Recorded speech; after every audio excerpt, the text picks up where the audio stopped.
I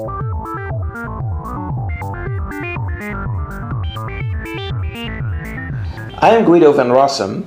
I created the Python language. I have worked on Python for 25 years, and I've worked with a large group of others, of course, in the Python community. I'm very excited to see you all in this class, and I'm very proud that you're using my language to learn, that your teacher is teaching you. Python is just the first step you are setting on the path to programming. There are many exciting things to learn in programming. Many that you can learn using Python, many that you can learn using other things. And you won't be alone. There will be millions of people who have gone before you or who are learning Python at the same time as you. And you can help each other and you can learn together.